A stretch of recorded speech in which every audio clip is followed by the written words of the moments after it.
School में मेरा दाखिला इसमें हो जाती। मेरी माँ प्यार की और मेरे प्यार का और मेरी जन्म पत्री है नहीं। राम नमस्ते, मैं अंजुम मानो आप सबका स्वागत करती हूँ पारो वॉइस में। आज मैं आपको एक ऐसे बच्चे के बारे में बताने वाली हूँ जो 3 महीने की उम्र में अपनी माँ के साथ हरियाणा आया। जब वो 3 महीने का था तो उसकी माँ की शादी दूसरी बार हरियाणा में करवाई गई। जब वो शादी के लिए गई तो उसने जो उसका पति था उसे बोला कि भाई मेरे साथ एक छोटा सा बच्चा है जिसे मैं छोड़ नहीं सकती, अपने साथ लेकर जाऊंगी।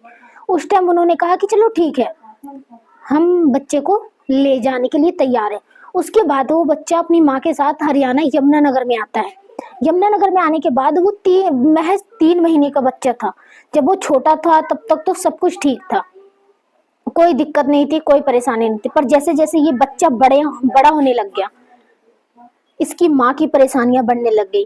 जो इसकी माँ के ससुराल वाले थे वो बार बार उसे ये कहते थे कि ये बिहार का है, इसे बिहार में भेज दो, हम नहीं रखेंगे, ये हमसे हिस्सा मांगेगा, ये हमारी जमीन को बंटवाएगा, ये हमारा बच्चा नहीं है, इसे वापस घर भेज दो।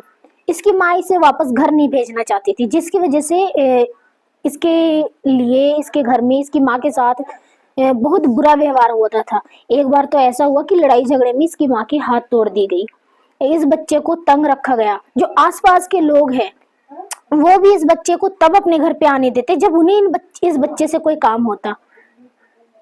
ये बच्चा लोगों के जैसे आम हरियाणा के बच्चे हैं उन बच्चों के साथ ये खेल नहीं सकता था। वो बच्चे इसे अलग अलग नामों से बुलाते हैं, कोई बिहारी बोलता है, कोई बिहारों का बेटा बोलता है। और ये सब इसलिए क्योंकि इसकी माँ इसके भविष्य के बारे में सोच रही थी। वो सोच रही थी कि अगर वो हरियाणा में शादी करके आ जाती है तो इस बच्चे की भविष्य सुधर जाएगी। आपको पता है ये स्कूल में भी नहीं जाता। स्कूल वाले इसे इसलिए नहीं स्कूल में बैठने देते हैं क्योंकि ना तो इसके पास आधार कार्ड है, ना पैन कार्ड है, ना ही ये कानूनी तौर पे किसी भी कागज में है। इसके जो कागज हैं वो बिहार में ही है।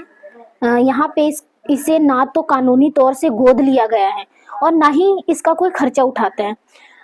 आजकल छोटे छोटे जो बच्चे होते हैं वो मिनटों सेकंड में जो है पैसे मांग लेते हैं, चीजों की फरमाइश कर देते हैं, पर ये बच्चा वो भी नहीं कर सकता।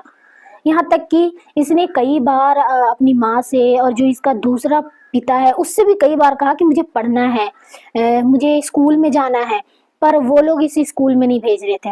हालांकि अभी जो है ये पढ़ रहा है और एम्पावर पीपल जो संस्था है उसके द्वारा इसकी पढ़ाई का सारा खर्चा उठाया जा रहा है।